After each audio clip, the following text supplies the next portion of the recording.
नमस्ते दोस्तों। कभी सोचा है कि हम कैसे तय करते हैं कि क्या सही है और क्या गलत?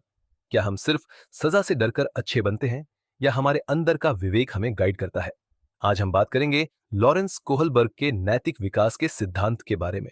ये थ्योरी आपको अपना और अपने बच्चों का नजरिया समझने में मदद करेगी। कोहलबर्ग ने नैतिक विकास के 3 स्तर बताए हैं। पहला स्तर है पूर्व पारंपरिक स्तर, जहां बच्चा सजा से डरता है। लेवल 1, पूर्व पारंपरिक। यहाँ सब कुछ सजा और इनाम पर टिका है।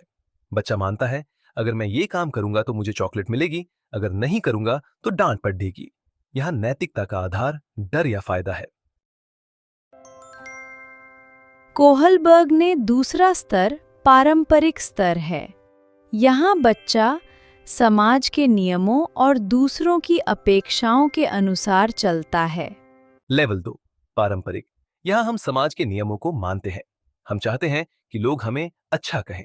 नियम मतलब नियम, क्योंकि समाज को चलाना है। यहाँ हम क्या लोग क्या कहेंगे के दबाव में होते हैं।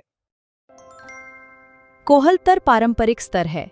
यहाँ व्यक्ति नैतिक सिद्धांतों और अपने विवेक के आधार पर निर्णय लेता है। यहाँ इंसानियत ही सबसे ऊपर होती है। लेवल 3, उत्तर पारंपरिक। ये सबसे ऊपर का लेवल है। यहाँ इंसान कहता है, कानून तो जरूरी है, लेकिन अगर कानून किसी बेगुनाह को नुकसान पहुंचाए तो इंसानियत सर्वोपरि है। यहाँ नैतिकता समाज के नियमों से नहीं, बल्कि अपने विवेक से आती है। कोहलबर्ग ने इसे समझाने के लिए हिंज की दुविधा का उदाहरण दिया। क्या किसी की जान बचाने के लिए दवा चुराना सही है? लेवल 1 कहेगा, नहीं, चोरी करना गलत है, जेल हो जाएगी। लेवल 3 कहेगा, हाँ, जान बचाना कानून से ज्यादा जरूरी है। आप किस लेवल पर सोचते हैं? तो दोस्तों, नैतिक विकास रातों रात नहीं होता, ये एक यात्रा है। आप इस सफर में कहां हैं, नीचे कमेंट में बताएं। अगर आपको ये जानकारी काम की लगी तो वीडियो को लाइक करें और हमारे unique Sarathi all in one परिवार से जुड़ने के लिए सब्सक्राइब करना न।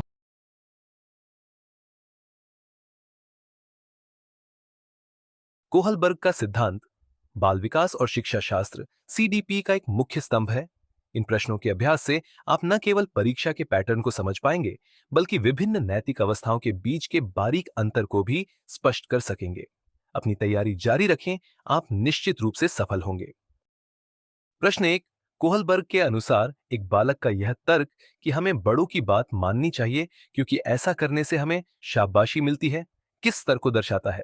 ए पूर्व पारंपरिक, प्री कन्वेंशनल बी, पारंपरिक कन्वेंशनल सी, उत्तर पारंपरिक पोस्ट कन्वेंशनल डी, उपरोक्त में से कोई नहीं।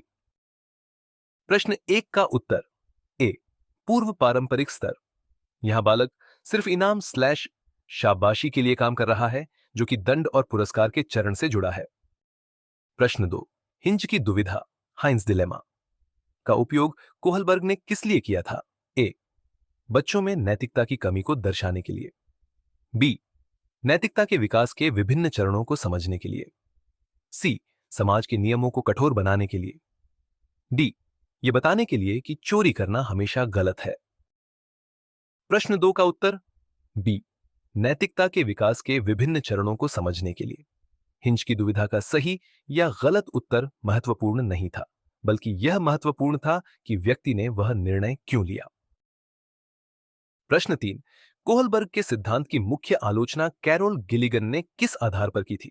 कोहलबर्ग का सिद्धांत बहुत कठिन था।